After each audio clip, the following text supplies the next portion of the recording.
Hello, Kasey, and welcome to the Empathy Edge podcast. I'm so excited to have you here to talk about making decisions in high stakes moments. That is Yes. going to be an excellent deep dive into pillar four of the five pillars of effective and empathetic leadership. So, welcome to the show. Thanks. Thanks for having me, Maria. I'm excited to chat with you. And as I do with all my guests, we want to know a little bit about your story. So, tell us what your story is and how you came to this work. What's the passion in this for you? Yes, that's a great question. I love sharing my story and I'll keep it brief. I think like so many leaders, we go through different iterations of our professional journey and then we reflect and we feel compelled to pay it forward. So, my journey started in pharmaceutical sales right out of college, a wholesale startup company. That's where I learned a lot of people skills and negotiation skills. From there, I actually went on to medical school, PA training at USC and became a dermatology PA. I practiced dermatology for 20 years in Santa Monica, California. And in doing that, I started to get interested in the business side and leadership side of medicine. And so I started managing the practice, learning how to manage people, how to communicate better, how to improve systems and operations, how to understand cash flow, right? So I started my first consulting business for medical professionals. I still own that business today, and it's still very much a passion of mine. And then fast forward to I started a skincare company and I raised capital and over a 10-year period went through different distribution channels, eventually found a global distribution partner and made an exit in that process. Now, those of us that have gone through different pivots and iterations in our journey understand that each phase of our journey, we learn new skills about ourselves, new skills about how we operate. And, in 2020, after I sold the company and I essentially retired from clinical care at that time, I took a sabbatical, I took a step back and I thought, there were some very, very hard moments in the journey, in the pivots, in the shifts from, I swung from big professions, right? From practicing clinical medicine to entrepreneurship, leadership, management, and everything in between. And when I reflected back about some of the dark times, the hard times, the significant burnout, the significant physical and mental challenges that were almost debilitating, those very dark Yeah. times that people don't talk about, where your mental health is suffering, finances might be suffering, the business might not be going as expected, whether you're the owner or a leader, your department might be underperforming or what have you. And I really reflected on those times about, how did I navigate that and how could I help other people? Because there are things, mistakes I made certainly, and things that I did that I navigated well to then come out.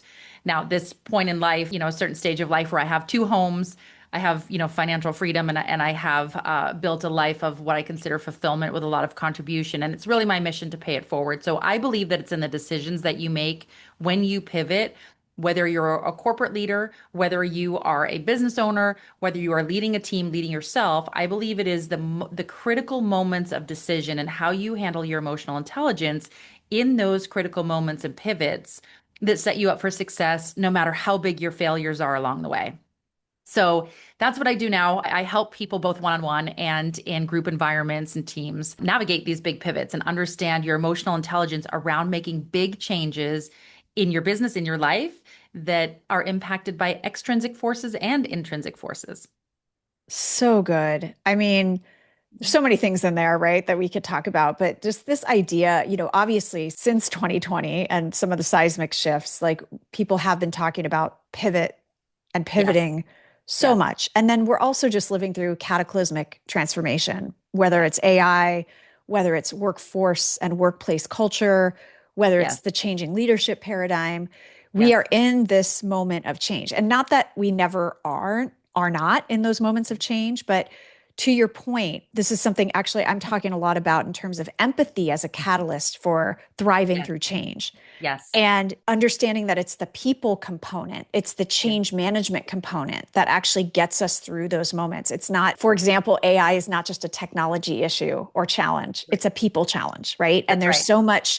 there's so much emotion, there's so much fear, there's so much excitement that Yes. is wrapped up in that we can't compartmentalize these changes. The commonality is that they all impact us as human beings. Number one, Yes, our capacity to absorb the change. But yes. number two, our reactions to the change, our That's right. psychological and our emotional reactions to the change. So You got this it. is going to be such a rich conversation. I love it. So before we kind of go into the like really drilling down into this decisiveness Yes. aspect and Yes. making those how and what we can think about in those moments where we have to make tough decisions. You have this model of the four pillars of holistic leadership that I think is Mhm. relevant to kind of setting the table for that Yes. conversation. So, talk to us a little bit about that.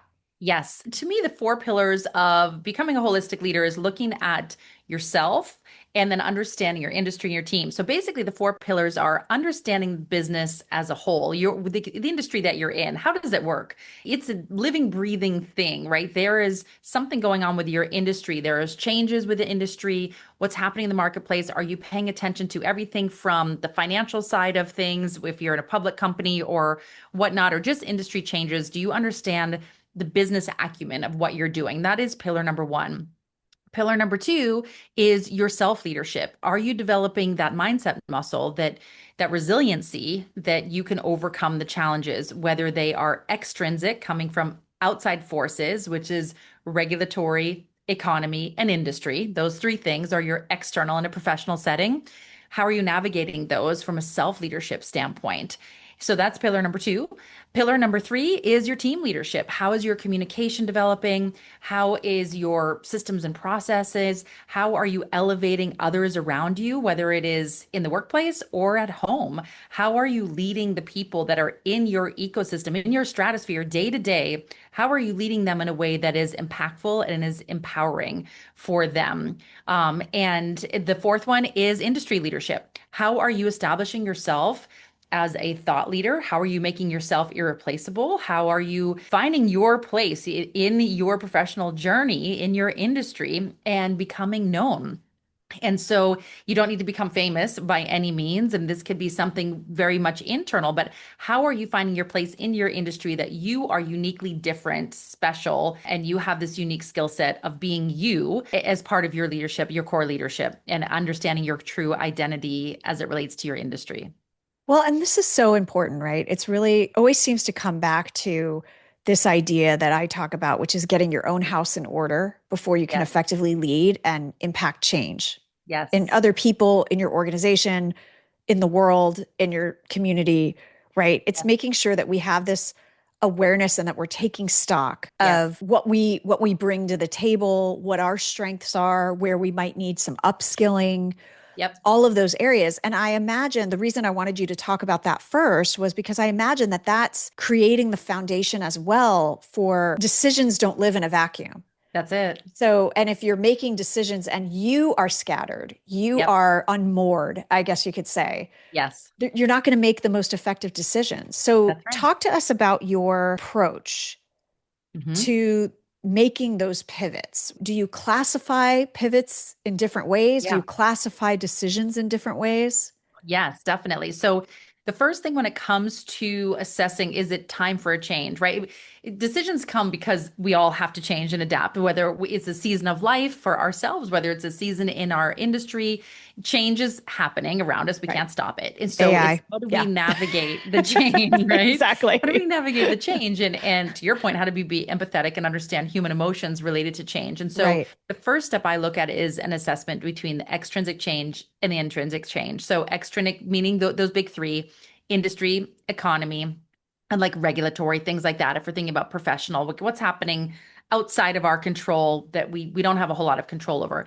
Then intrinsic, what's happening within us or in our very nuclear small setting. So what about us as a person, or maybe our intimate relationships in the home, environment, things like that. Because if we are disrupted, or we're disrupted with our life partner or something like that, that's going to carry over into Yes. what we're doing. So the first thing I look at is what's changing, and we create like a matrix in the external world.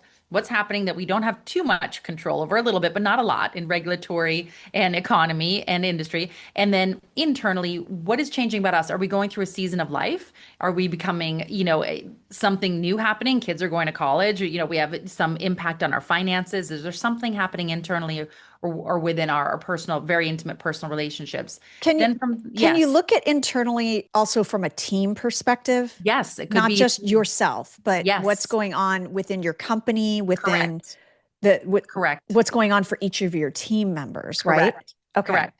So usually when I'm doing a workshop, I draw like a bullseye. So it's the self in the middle, and then it goes out right from Yeah. each layer of people that we're in contact with. So definitely team in the environment, 100% can be sort of that like intrinsic. It's the people that we're around all the time because we have a lot more control over our intrinsic, our self, our team, our relationships at home, right? The people that we're in contact with all the time, we have control over how we want to show up, which then will influence how others perform in that space. And so the extrinsic world is out here and it's changing and it's doing all the things that it's going to do. And then we have to take control over adapting, and we have more control than we realize. And we're facing these, the way I look at it is there's three outcomes to every decision. You are either feeling torn or you're feeling stressed or there's some emotion, there's some negative emotion that you're feeling. And if that is happening, that means that it's time to face a decision. And there's only three outcomes of every decision. One is you intentionally choose to accept status quo. And you choose, I'm going to accept it. I'm going to stop allowing myself to feel negatively about this because I chose this path and I prefer it over any other path. And so I'm not going to be annoyed, frustrated, stressed, whatever. I'm going to choose to reframe the narrative and look at this in a different way and accept status quo by changing my mindset and things like that. Then there's all sorts of tools I'm sure you have as well to do those sort of things. Step two is I'm going to find a solution that's a win-win for the other people that are in my intrinsic world. So there is a solution to this current situation, this current challenge that will have a positive outcome on my team, on the business, and on myself. Simultaneously, the challenge is to find that solution, to not be stuck in the problem and the negative emotion, to switch that to being solution focused in a way that is going to benefit everybody. And when you can solve that, that's when businesses take off. And that's when, fulfillment, that's when you get rated the top places to work, like all those things. And then the third door is you're done. You're burning it down. Like game over. Peace out. I'm shutting this thing down. I'm exiting this. I'm quitting. I'm out. That's it. There's the door and there's dust on my heels and I'm running for it and I'm not looking back. And so when people are feeling the negative emotional state, whether it is, stress, burnout, frustration, you fill in the blank, right? I would say there's three options here. We're either going to use the tools to accept it, we're going to use tools to find the win-win outcome, or we're going to choose like, I am emotionally done. There is no tool in the world. I'm out. And Yeah. and that's it. There's three outcomes. Right. Yeah. So on those first two, when you say you accept it, but then you're parsing out the second one is actually to adapt to it. Yeah. The How second are one those is different? change. Yeah. The The second one is first one is change. nothing Okay. changes except your mindset around it. Status The quo. Got second it. one is there's actual real changes. Whether Okay. it's your operations, whether it's your communication, whether it is, other elements of the Uh-huh. team, whether it's products or services you're offering, like there's actually Yeah. tangible change. Like we're going to sit down, we're going to re-strategize this, we're going to shake up the snow globe, and Right. things are going to look We're going to different, but it's embrace going to be it. better for Yeah, we're everybody. going to Yeah. embrace it. Can The you give first us one is nothing changes except your mind. can Yeah. you give us an anecdote, even if it's anonymous, with a client that you've worked with and what their specific scenario was and how kind of approaching it from this perspective, what that Yes. resulted in?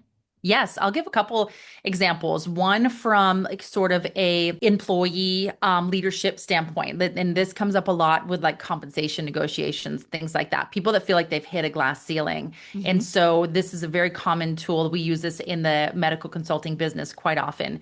And there's a negotiation happening here, and this person is, at the top. And they feel like there isn't any more room for compensation. So they either accept that and they accept that they're probably not going to grow that way. They're going to have to think about investing in things outside of their current W-2 role, right? And do some other things outside because it's not going to be here. Or they get innovative with the facility they're working at and they think about, okay, what if we launched a new division? What if we started doing research studies? What if we expanded in this certain way or did a satellite location or something like that? And the third option, when it's the exit, would be, you know what? The personalities here, maybe it's the owner or what have you, like the environment is a bit toxic that I'm not sure it is worth the conversation on the expansion, even though there could be a lucrative outcome here. There's other elements where you know what? I'm done with this situation. And Yeah. so that's a common one that could come up with someone who's negotiating on more like leadership and growth side. A lot of times I work with people who are serial entrepreneurs. They have multiple businesses, or they may be working in a very high powered W-2, and they have a business they're growing on the side. This is another common one. And so we have this decision about, okay, what are we going to do here? Because at some point, we're going to have to make a hard decision on, are we going to keep growing this business on the side? And you're going to hire a CEO, and you're going to hire a leadership team, and you're going to keep working as a W-2, or you're going to make a change and shift what you're doing and take that risk. And Mhm. so again, we're looking at the doors. We're looking at, are we going to accept status quo? If there's too much pressure on your time, you're going to have to, hire some people, Right. right? That would be door two, find a solution that's a win-win. And door three would be like, I'm going to exit one of them. One of them Right. is done. Yeah. Well, and we talk a lot on the show and in my work about the fact that we're looking at decision making in a little bit of a different lens in terms of making decisions as a company or as a leader Yep. that impact your team, right? Yes. It could be a positive decision, like Yep. we're rolling out this new strategy, it's great. It could Yep. be layoffs, right? Yep. It could be lots of Yep. different decisions. And we Yep. talk a lot about the role of empathy in synthesizing multiple points of view Yes. and being able to do that swiftly so Yes. that you can actually make the decision and not kick the can down the road. Yes. So, for you, what's your approach to Hmm. helping leaders who might struggle with that, right? It's Yeah. because sometimes it's easy, quote unquote, easier if Yeah.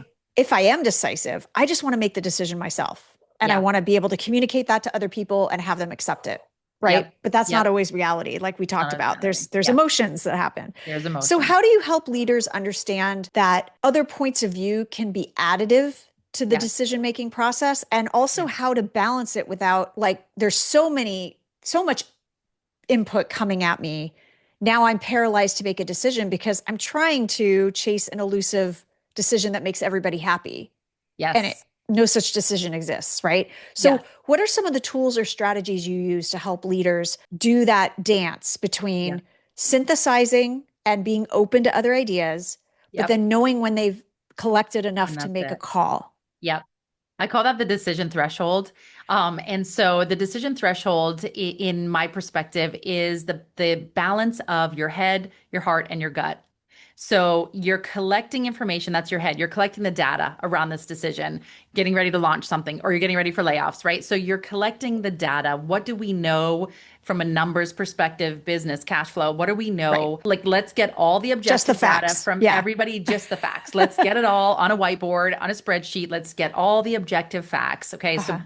that's process number one. Process number two is the heart, is the emotional piece of this, which is what are we holding on to that might not be serving us anymore in this decision? So, what are we holding on to because there's an emotional connection, whether it's loyalty to the team, if you're thinking about layoffs, things like that, there's human emotions there.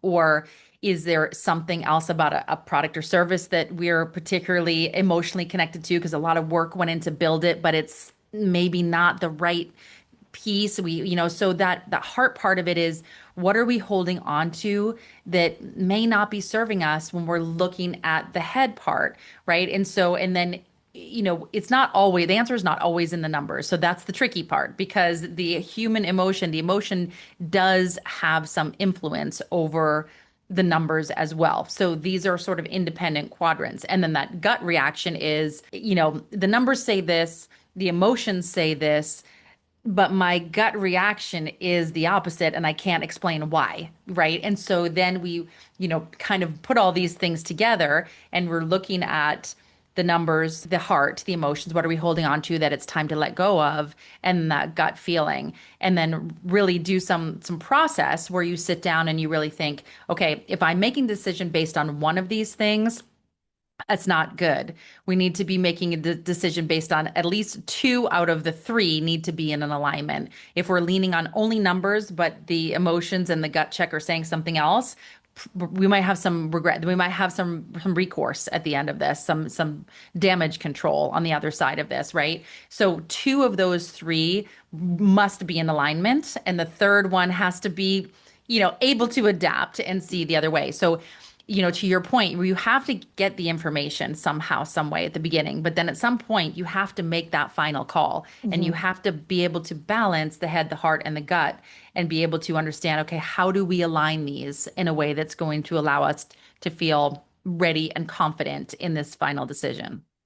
Oh, I love this. Well, and it's also the way you've laid this out makes it very apparent why you need to have multiple voices at the table Yes. because Yeah. you might not see everything. You Correct. might not, there might be things you don't know because maybe you're the senior VP, but you don't know what's actually going on the Right. ground or with customers.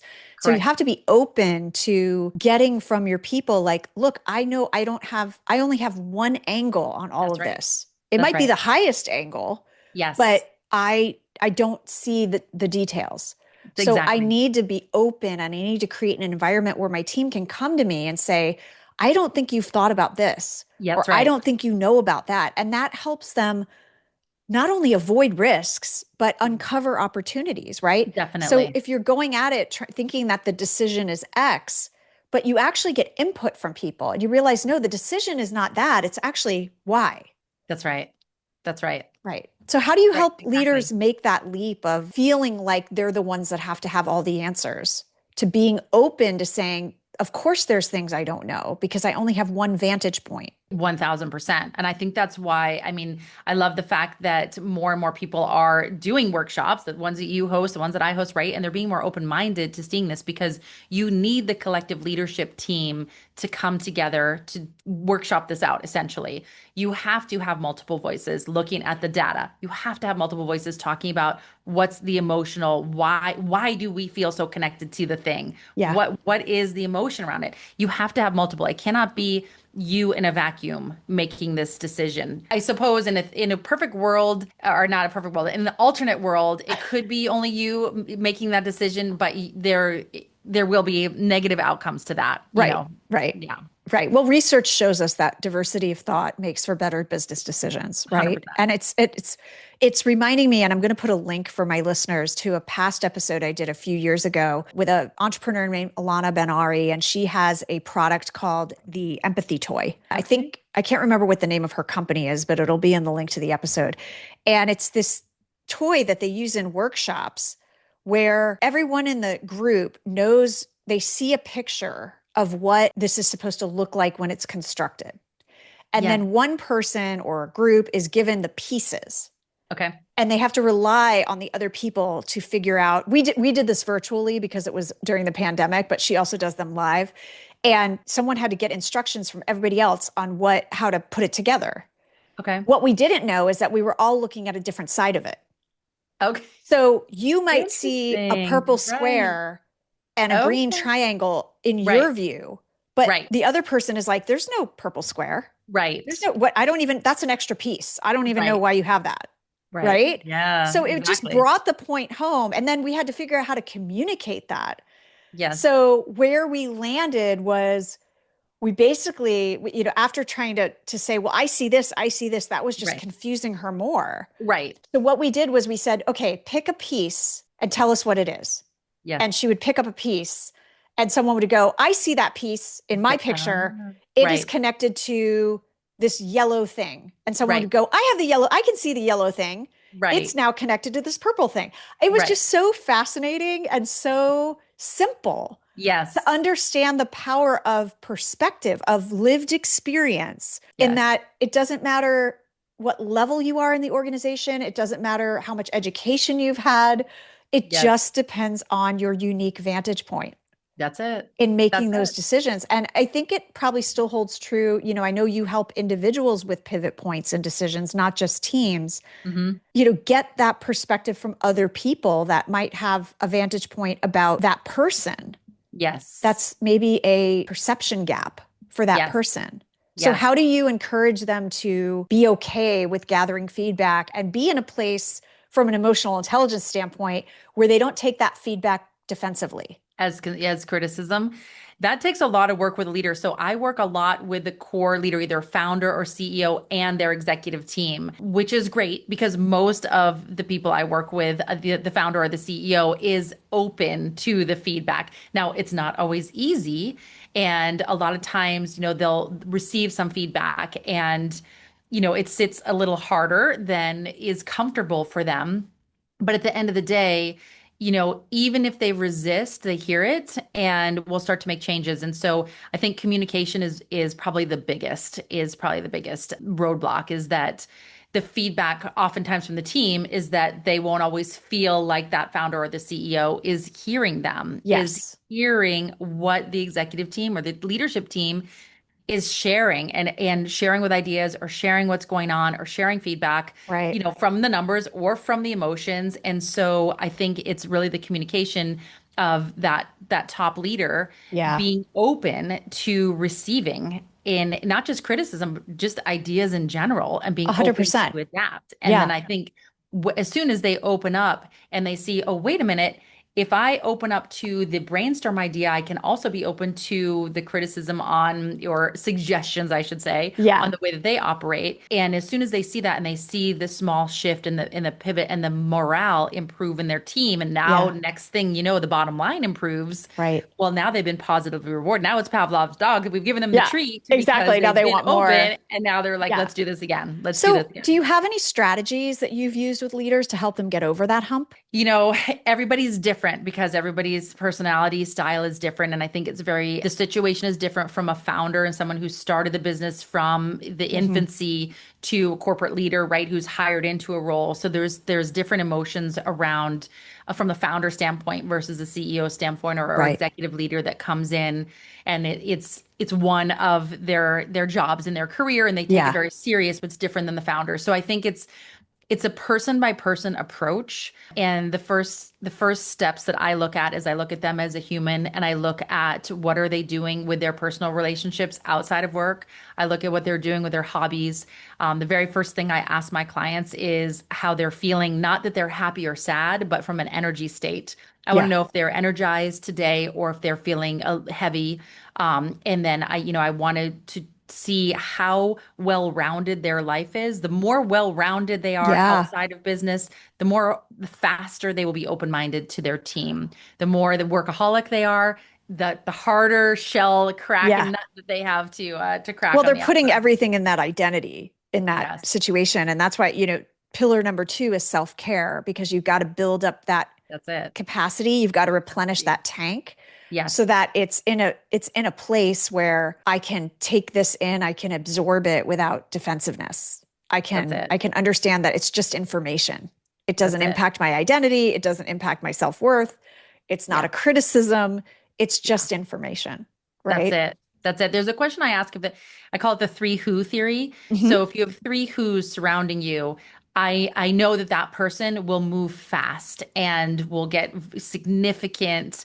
The change will happen quickly and relatively easily. For the three who's is this particular leader, do they have a collection of mentors and advisors, people with different skill sets that they Yep. lean on for different things?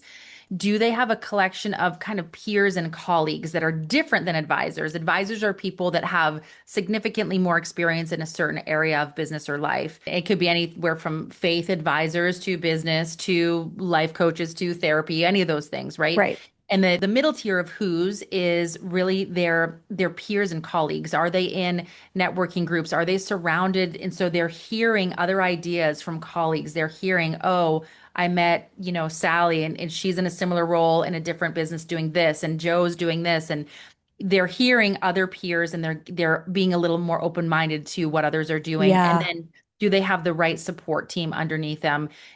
Have they brought on the right people in the right places, and are they utilizing those team members in the right way? Right. The people that build the right three levels of who's become unstoppable, really. Yeah.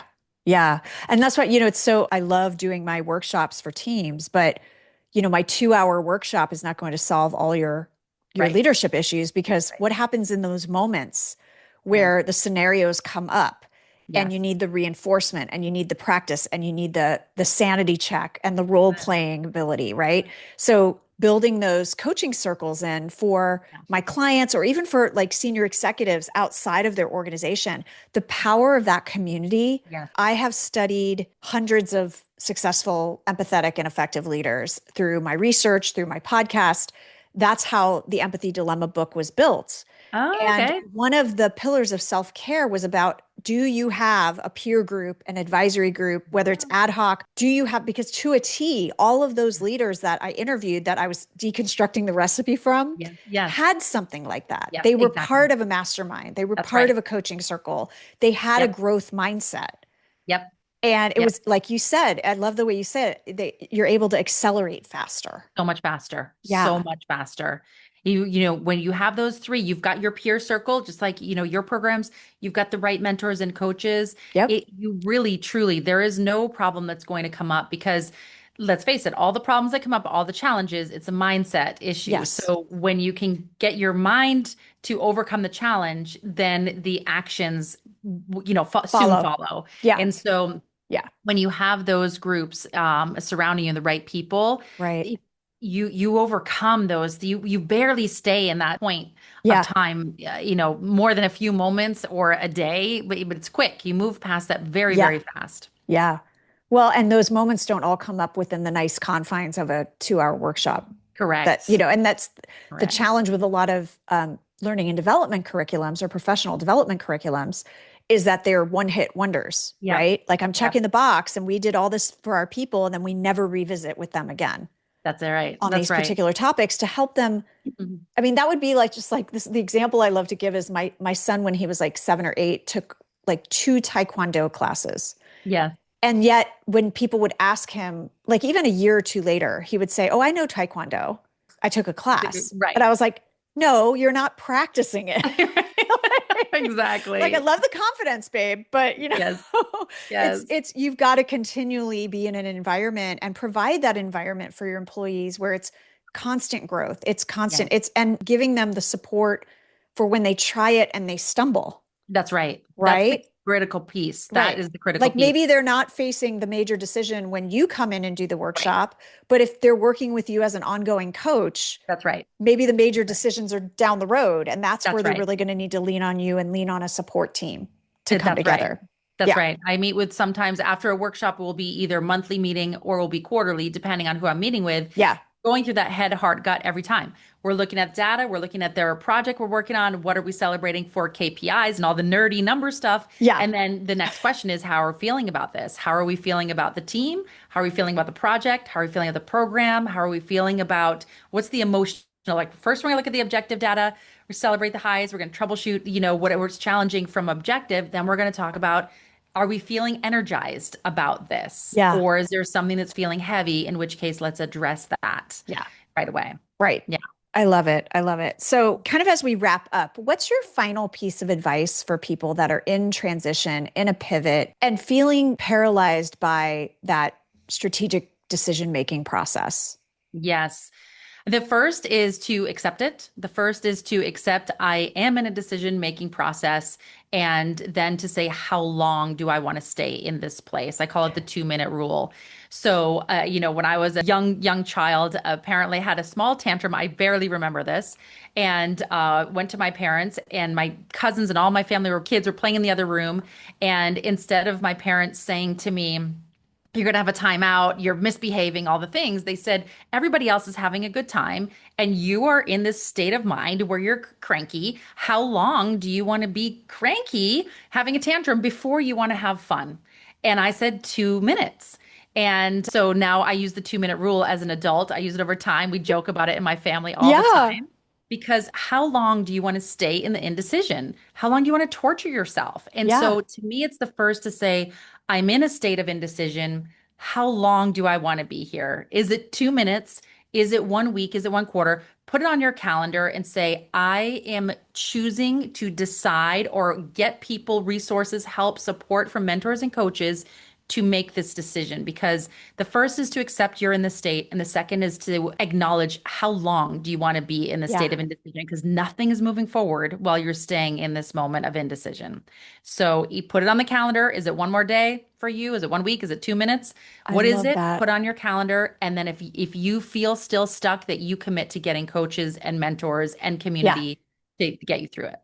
Yeah, I love that. I talk to my teams, my attendees about putting a deadline on your thoughts, which exactly. is similar. It's the whole like no, literally put it in your calendar. Yeah, that's right. And Put it on it's your, like literally put it on and your calendar. communicate that openly to wherever you need to get the input from. Like, hey, Yeah. I've put on my calendar that Friday I'm making this decision. So Yep. if you've got any input for me, Yep. come see me, email Yep. me, call me, let's make a That's it. meeting. But Put it on I'm the making the calendar. decision on Friday. That's it. So speak now and or forever hold your peace kind of a That's it. situation, right? That's it. That's it. Put the timeline on it. Yep. 2 minute rule. Yeah. I love it. Kasey, thank you so much for all these great insights and nuggets today. Such a rich conversation. I will have all your links in the show notes, but for anyone that might be exercising while we're talking, can you give them one place on the air that they can contact you? Yes, Kasey D'Amato, which is KaseyDamato.